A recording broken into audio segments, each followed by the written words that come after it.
Section 1 Hook. Welcome to Stock 101. If you have ever felt like the world of investing was a private club with its own secret language, I want you to take a deep breath and relax. You are exactly where you need to be. This video is built specifically for the absolute beginner.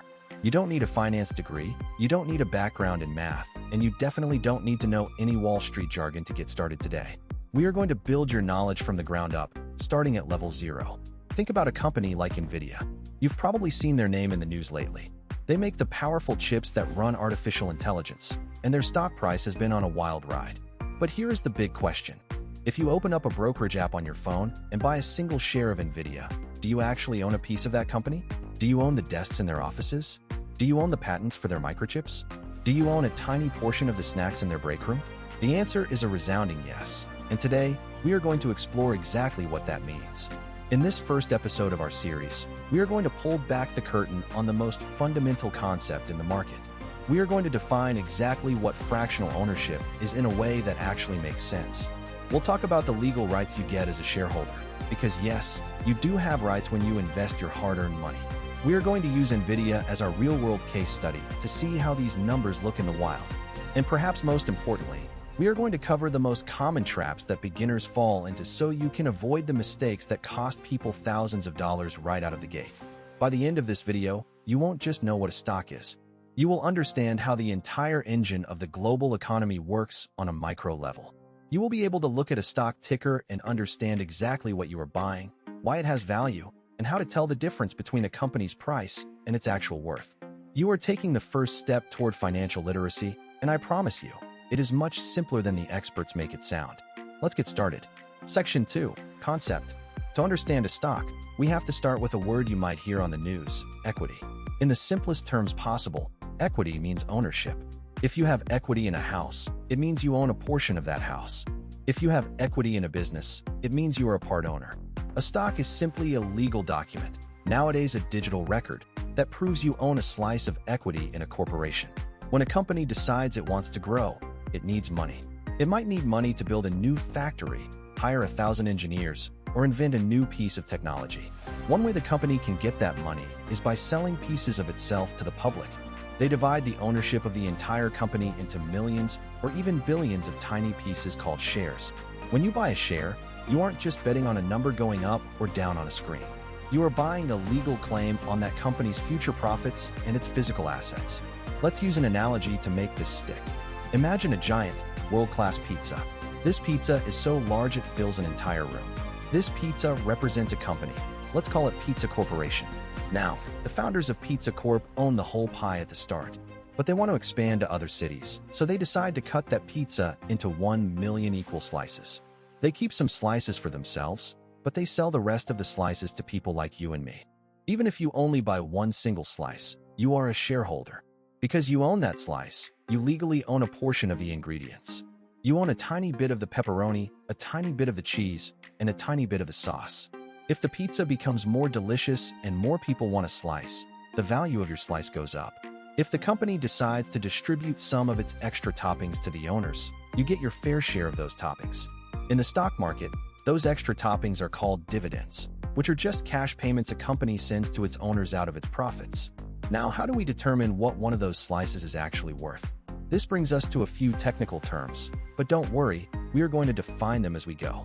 The first term is total shares outstanding. This is simply the total number of slices the pizza has been cut into.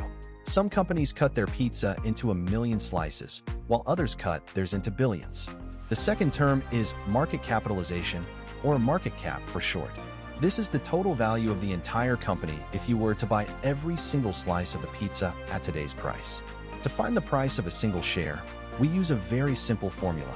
You take the market cap and divide it by the total shares outstanding. This gives you the share price. So if Pizza Corp is worth $1 million in total, and they have cut the company into 1 million shares, each share would cost exactly $1. If they had only cut it into 10 shares, each share would cost $100,000. This is a crucial point to remember.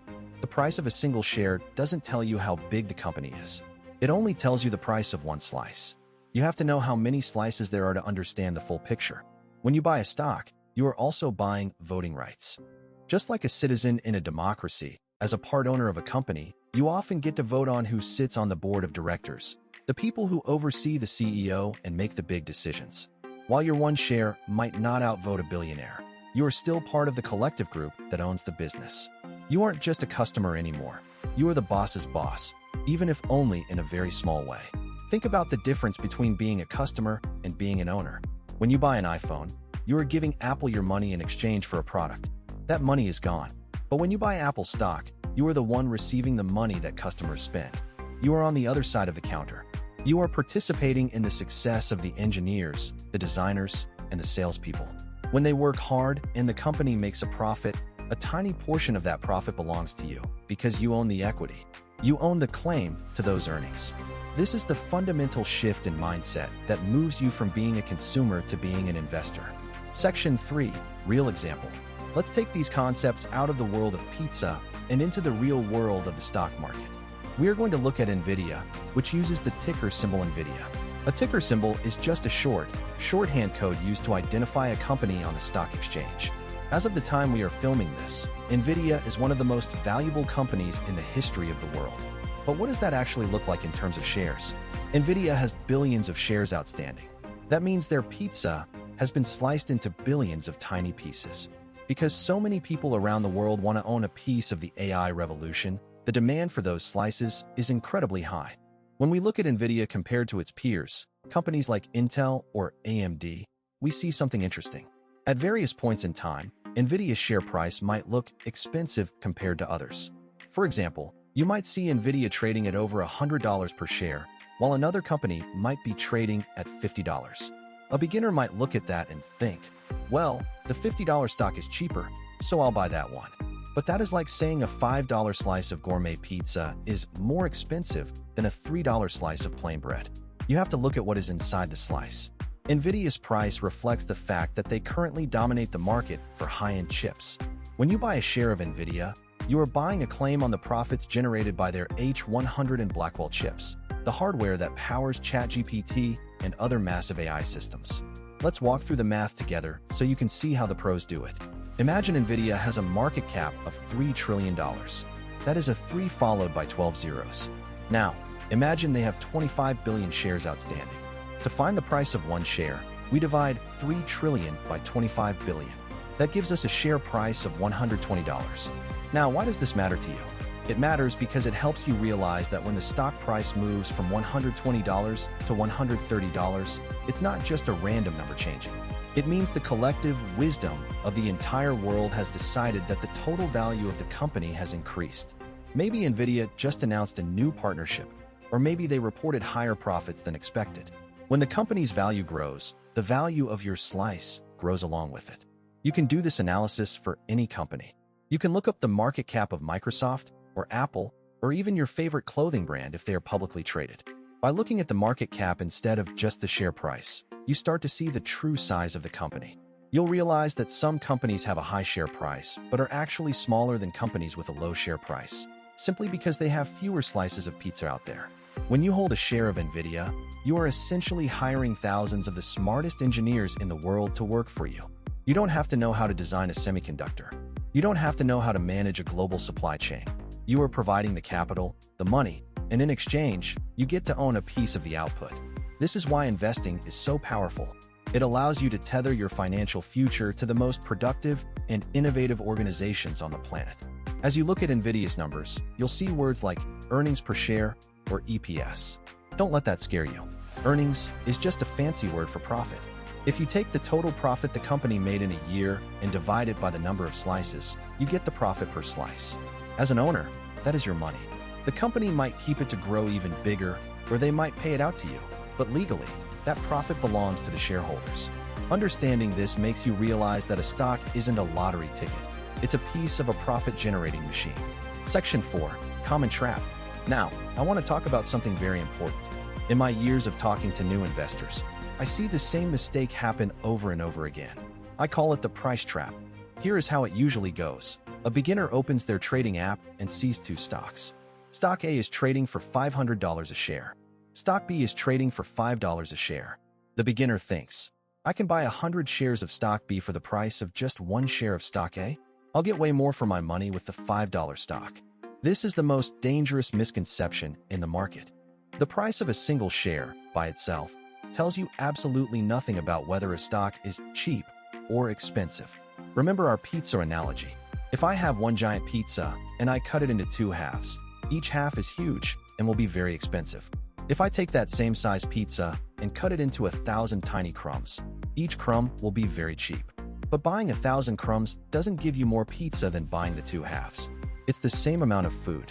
In the stock market, a company might have a share price of $5 because it is failing, losing money, and nobody wants to own it. Meanwhile, a company like NVIDIA or Amazon might have a much higher share price because it is incredibly successful and owns massive amounts of valuable technology. When you focus on the number of shares you own rather than the percentage of the company you own, you are looking at the wrong metric. It is much better to own 1% of a billion-dollar company than 100% of a $0 company. Let me tell you a story about a friend of mine. When he first started investing, he bought thousands of shares of a penny stock, a company whose shares cost only a few cents. He felt like a high roller because he owned 10,000 shares. He thought, if this goes up just $1, I'll be a millionaire. But the reason the stock was only a few cents was that the company was drowning in debt and had no real products. Eventually, the company went bankrupt and his 10,000 shares became worth exactly zero. Meanwhile, if he had taken that same money and bought just 2 or 3 shares of a high-quality, expensive company, he would have owned a piece of a business that was actually making money and growing. The right approach is to compare the share price to the company's earnings. This is often called the P/E ratio, which we will cover in a later episode. But for now, just remember this. Look at the total market cap. Ask yourself, is this whole company worth its total price tag? Don't be afraid of high share prices. Many modern brokerages even allow you to buy fractional shares. This means if you only have $10, you can buy $10 worth of NVIDIA, even if one full share costs $120. You just get a smaller slice of the slice. This is great for beginners because it allows you to focus on buying quality companies rather than just cheap prices. The pro tip here is to always evaluate the underlying business. Ask yourself, does this company have a moat? In other words, is it hard for competitors to do what they do? NVIDIA has a massive moat because it is incredibly difficult and expensive to design the chips they make. That makes their pizza very valuable, regardless of how many slices they cut it into. When you stop looking at the stock market as a place to buy cheap numbers and start looking at it as a place to buy great businesses, your entire perspective will change. You will stop gambling and start investing. You will start looking for growth potential, strong management, and solid profits. That is how you build wealth over the long term. Section 5, Takeaways. We have covered a lot of ground today, so let's recap the 3 most important things for you to take away from this lesson. First, a stock is not just a ticker symbol on a screen. It is fractional ownership. When you buy a share of a company like NVIDIA, you are a legal part owner of that business, with a claim on its assets and its future profits. Second, the price of a stock doesn't tell you the value of the company. You have to look at the market capitalization, the total value of all shares combined, to understand how big a company really is. A low share price does not mean a company is a bargain, and a high share price does not mean it is overpriced. Third, as a shareholder, you are moving from being a consumer to being an owner. You are putting your money to work in the global economy, allowing you to benefit from the innovation and hard work of the world's most successful corporations. One important reminder before you go, everything on Denver Stock Lab is for educational purposes only. Investing is a deeply personal decision. Your goals, your timeline, and your risk tolerance are unique to you. The stock market involves risk, and prices can go down just as easily as they go up. Use what you learn here to study harder, ask smarter questions, and then make your own informed decisions. The work is yours to do, and that work is absolutely worth it. You are taking control of your financial future, and that is a powerful thing. Thank you for joining me for episode 1 of Stock 101. If you found this helpful, please hit the like button and subscribe to Denver Stock Lab for weekly market analysis and the next episode in this series, where we will dive into how the stock market actually functions, the plumbing of the exchanges. I'll see you in the next one.